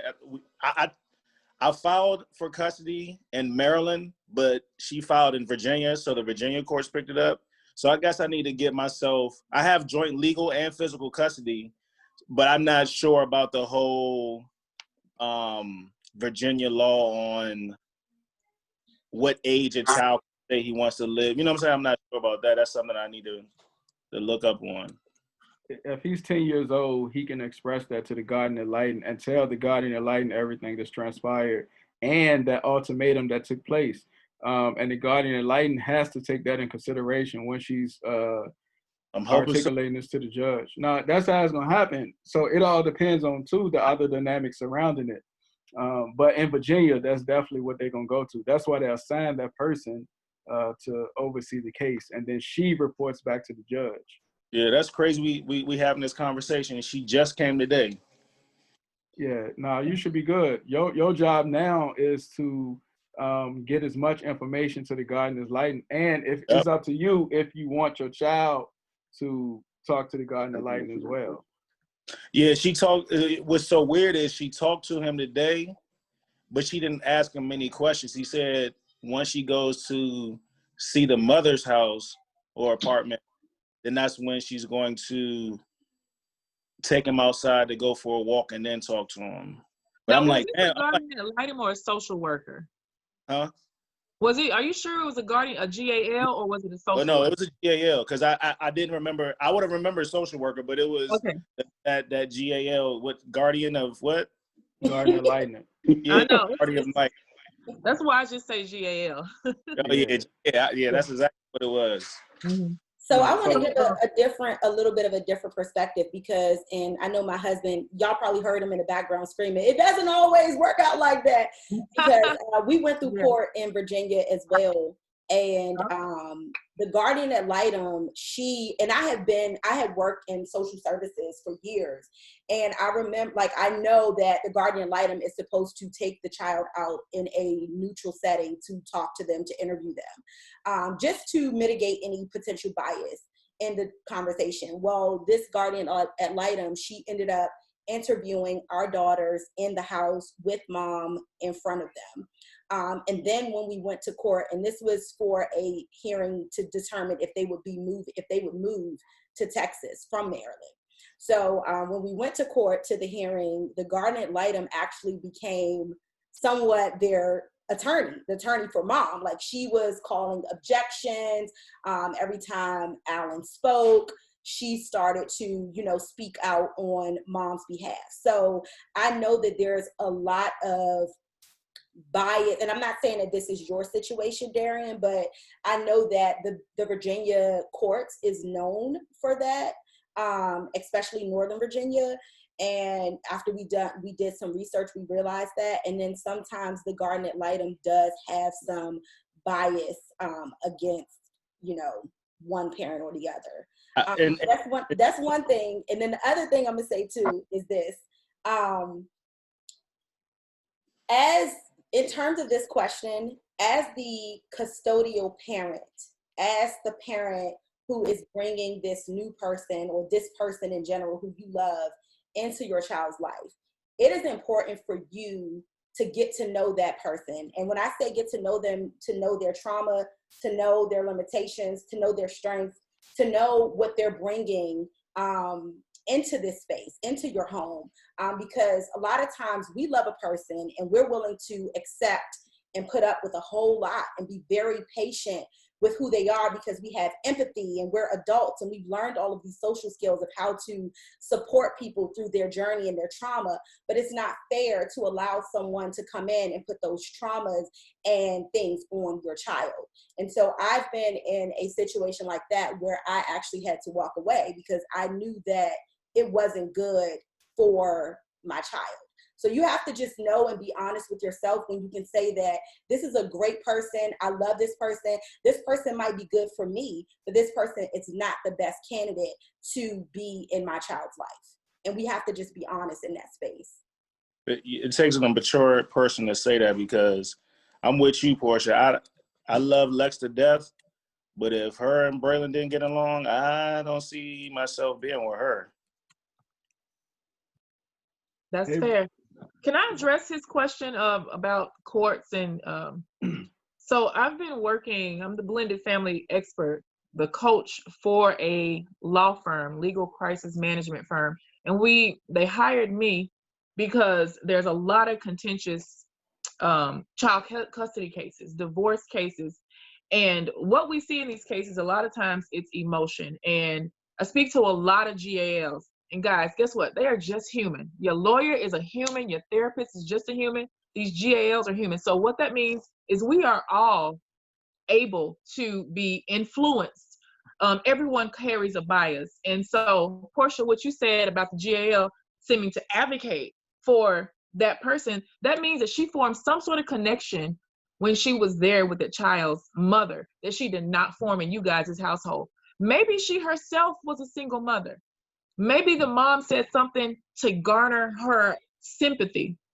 So I tell a lot of fathers this that I talk to, because we know, number one, the courts are unfairly balanced against Black men. They don't really care about, and I'll go on record and say, they don't seem to care about Black families. So this is where we have to advocate for our own children because we're essentially trying to save them from the system, a system that don't give a damn about them. And so, brother, what I would tell you to do is when that GAL comes, you are going to have to form a connection with that person. And it may seem way out of your realm, but one thing I'll say is when you get to court, it's not the most capable parent that's going to win. It's the person that paints the best picture of themselves being the most capable parent. And so you make sure that you're fair, you make sure that you are honest, but you're playing a game here. And the game that you're playing, very high stakes, is for your child's future. So yes, you might have to form a bond with that person, a professional bond, but a bond no less. Oh, definitely. I definitely have my paintbrush. I was painting all type of pictures today. Okay. Hey, bro, you also can already establish questions too to give to that JAL to ask your child in an isolated situation. But you definitely want to recommend that, hey, take my child away from the home when you're doing that interview. Oh, definitely. So she came today. We talked. She asked me some questions. She basically, I guess, like introduced herself to my son. She said she didn't want to ask too many questions because she wanted to make him feel comfortable. So she said that she's going to see him again, and that's when she's going to ask him. But she told me to write down and email her everything pertaining to the case. And that, so basically what I'm going to do is I'm going to get all that information to her before she even goes to my son's mother's house so that, you know what I'm saying, she could be abreast on what questions I want her to ask. And the fact that you said I want to make sure that she's not in the house with his mother when she does the questioning. I'm glad you said that. I appreciate that, man. Yeah, you good. It's ultimately is your process as well as the child process. So she supposed to be a neutral party to act on the child's best interest. But of course they can't be persuaded as well. So you definitely want to just make sure that you get ahead of that situation. I mean, hopefully your judge is an upstanding person and we'll be able to separate the two and call them out. I've been in court situations advocating for families, and I had judges say, "Oh no, we're gonna reassign another guardian ad litem because this one was, unfair or whatever the case is." So if not, you definitely can recommend that, hey, I would like another one based on this situation, based on that attachment, or based on being treated unfairly. So it all depends. I appreciate that. Thank you so much. Are you all affiliated, or do you all know any Virginia lawyers? Yeah, I'm in Virginia. I'll let me see. I'll put my information in the joint. Just send me a message and then I'll send you a lawyer. She's in Northern Virginia, DC area too. I appreciate it. All right. Any Naja, James, any of the attendees want to share some final tips, final strategies? We heard a lot here. And what I've realized too is that a lot of this is rooted in miscommunication, misunderstanding. So I hope that we've at least established some form of understanding here in this open dialogue and space for healthy communication. So does anybody want to share some final thoughts before we wrap up? Because I know we're going to watch this presidential debate and it's starting at 9:00. And a few people message me like, the presidential debate. I'm like, it don't start till 9, so you good. But anybody want to share some final tips, final strategies? This has been amazing. But I would love to hear some final tips, final strategies from you Can guys. I just say one thing real quick? Because this has been so therapeutic for me. I think the one thing, if I could share anything, is to understand that it seems a lot of our issues and concerns stems within us and our relationship with our spouse, not the children and not the other parent. I think that if you take the time to look internally, to get therapy, and to also strengthen your communication with your spouse, sympathizing with one another, respecting one another's service, sacrifice, input that they do on a day-to-day basis, I think all of the external issues that comes, you guys will be better prepared to deal with them. I think that a lot of what I heard tonight was based primarily off of a lack of communication within the relationship or within yourself. And I think that if you guys take more time just to think about that, that might go much further. And I've learned that myself personally by going to therapy. I signed up for therapy this year, and it helped me so much not take things personal, not try to make what I do for my stepson about me, right? And more about the child. And it also allowed me to support my husband better, who's really just trying to be at peace with both his child's mother and the love of his life and his wife. So just think about that. Don't so much try to come up with all of these elaborate ways to deal with the baby mother or the baby father. Think about ways that you guys can always stay grounded within each other. That way, whatever comes your way, you already know, okay, she on that or he on that today. That's okay, babe. We're going to go ahead and let her keep her an extra day or him an extra day, and we're going to go just chill. And you'll be able to not take so much and bringing it to your household. That's all I'm going to say. I just wanted to say, especially to the brother that's going through the court situation in Virginia, if it smell like a duck, walk like a duck. It's a duck. So if you're feeling like something is not happening right in that court situation, I've been to courts in like 4 different states. I've been dealing with and I've seen the differences. And my guardian ad litem situation was a little bit different just because it was last minute. But that guardian ad litem sat with my ex-wife for 4.5 hours with my children, and I sat in her office, just me. She never saw me with the kids or anything like that. And then when I finally read her report after the court hearing and my kids were let go to Texas, there were nothing but inaccuracies in that report. So just pay attention and keep your eyes open to what's going on, and even and don't put your faith and hope in the court system's too much, because you'll let yourself down every time, and it'll put more trauma on you. Because I literally had a judge tell me, if I want to communicate with my children, even though she's saying that my ex has alienated me, then I should just write my 4-year-old daughter's letters. So just be prepared. And that was something that happened in Virginia. So just prepare yourself for the worst possible outcome and hope for the best. And I pray that everything goes well with you and everyone else in these situations, because it is a lot to deal with. Appreciate those kind words, brother. We need to stick together with this, man. This stuff is crazy out here, man. Yes, sir. Anybody else? Any final thoughts? Final Just reflections? Just to add to the gentleman that is going through court in Virginia, I went through court in Virginia for my son, my 10-year-old, and Virginia is not an easy state. So don't think it's just always for the woman, because that's not true, especially in Virginia. I would say that if you go through the court system in Virginia and it doesn't work in your favor, try again. From my experiences and all of my years in Virginia, I had to wait to finally get to a second judge, because the first judge, come to find out, was a single father and raised by a single father. So there was nothing I could do. He sided with my son's father for years, and it was a constant battle until we were able to find another judge. So it's unfortunate that the court system is like that. It is biased. Virginia is a hard state to deal with. So if it doesn't go in your favor, I would just say, try again, don't give up, because it really is based on who's the person that has the final word, because it's not really for the kid. Like, I think, it's been said before, it's unfortunate, especially in Virginia. Virginia is rough. Virginia is hard. Their court system is hard. So just get that second opinion and keep trying, because they'll try to break you, especially me raising my son for 5 years by myself. Mm-hmm. Son's father shed one tear in court. Black man want to be there for his kid. Oh yeah, we're gonna give him the world. I'm like, no one realized this guy wasn't there for 5 whole years. Are you serious? But that's what I was facing in Virginia. And it took me years, and it took me a lot of money. Get you a good lawyer. That's real.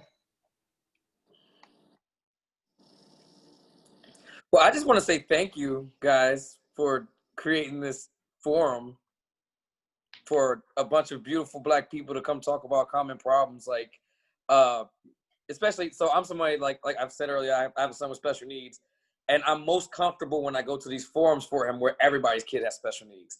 And so when you have these kinds of challenges, when you know you're all parents and you're all blended families and you all have similar challenges, you find more comfort in knowing that people are going through it with you and that you can bounce stuff off of each other. I got a lot of good info from a lot of good brothers and sisters tonight, and I really appreciate it, and it's really needed.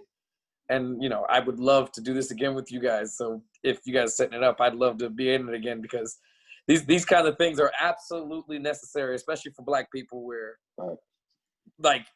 for men and women. And I've been to court with Sheena against her baby father plenty of times. And, depending on what it is, the courts aren't friendly. The courts aren't friendly to anybody, especially Black families, let alone Black men. But I've seen, I've been with Sheena for 5 years. I've seen courts be cruel to a Black woman. And so, it's good to talk to people and, hopefully find ways to keep it out of court and, or find ways to navigate through the court system. I really, really appreciate this. I think my final word would be, make sure that you are conscious about aligning your expectations with your reality. I see so many people on a daily basis that are trying to go against the grain, and even if they know that a precedent has been set forth in their life, maybe by their co-parent, their spouse, their future spouse, their child, their stepchild, they'll still try to fight it. But the moment that you accept your reality, accept it, and become aligned with it, is when you'll experience a peace that surpasses all understanding. If your co-parent has shown you time and time again that they are not going to come pick the kid up at 7 o'clock on Saturday, but they tell you that they are, but every Saturday literally do not show up, you are going to be an out of sorts person by cussing them out via text message and taking your child there and standing out in the cold You can be so out of sorts. Instead of saying, wait a minute, my reality is this person does not show up when they say they are. I am trying to force them to be something that they have shown me that they are not. So once you align that, you will be so much happier. You'll feel balanced. You'll feel at peace. That's my strongest piece of advice that I can give anybody that's struggling in their blended family situation or their marriage or any sort of conflicted relationship. Yeah, so my final is just continue to be you, continue to be happy. You're definitely modeling certain characteristics for your child to pick up on. So you know, adding to the conflict is going to be even more detrimental. So try to be the upstanding model for your child to be able to reciprocate those actions. Although that other parent might be so toxic and so evil, you still have to look past that for the betterment of your child emotional maturity and your, you know, that emotional growth. So definitely look past that, be happy and consistent in your child life, but also articulate to them and express to them that they're loved and they are validated, our feelings are validated. So feel free to reach out to me if you want to, www.mentoheal.com, mentoheal.com. All of my information on there, resources pages on there. My book is on there, YouTube channel is on there as well if you got any other questions. And I sent my man the private message of the lawyer too, so I don't know if he was able to see that. Yeah, I think he saw. I think he saw it. I'm gonna text him and just make sure. But yeah, that's my. I echo everything that Naja said, and you know, when I talked to her initially, I could feel that's what we were one and the same. Like someone asked the question, like, how do I build a great, healthy relationship with the child's mom if I'm the step parent? And the reality is that you may not, and you have to be fine with that. You know, you may never get to the point where you build such a great friendship or relationship with that person.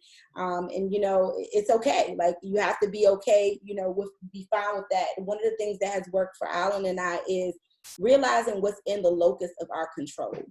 Realizing that we cannot put so much emphasis on the things that we can't control, that we lose out on the important experiences, milestones, and opportunity for healthy relationships with the children who are actually in our home full time.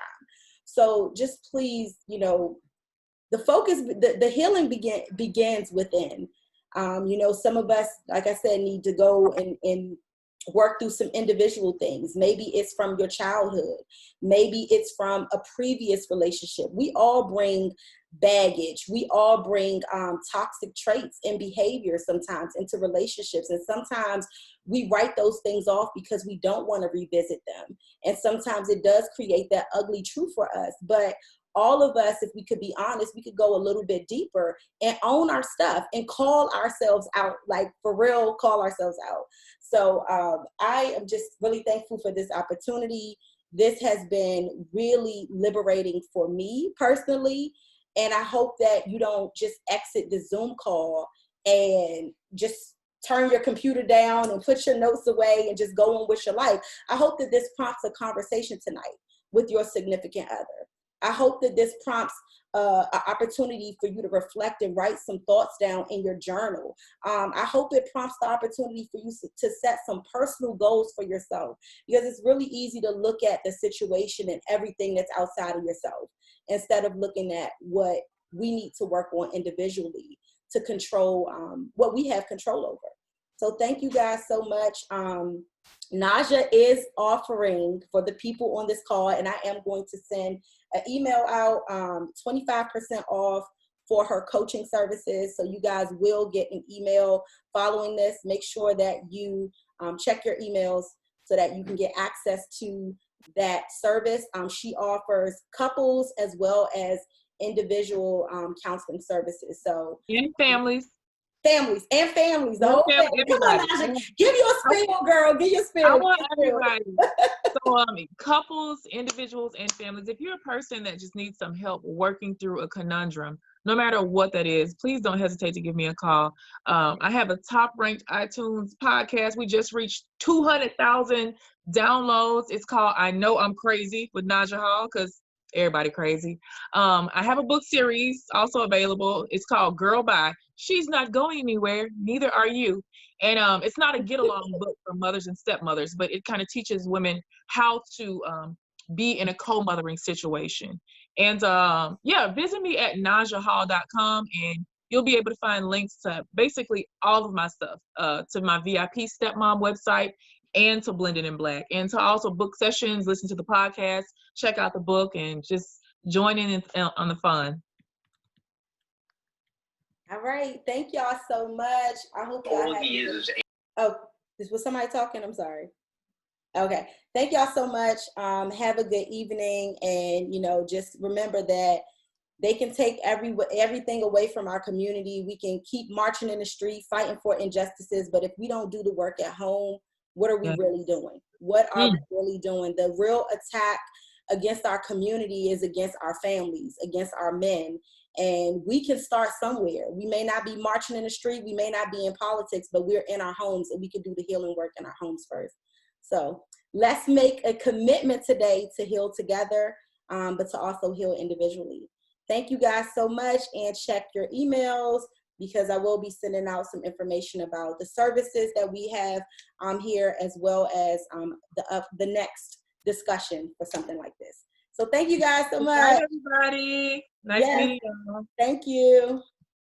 Bye.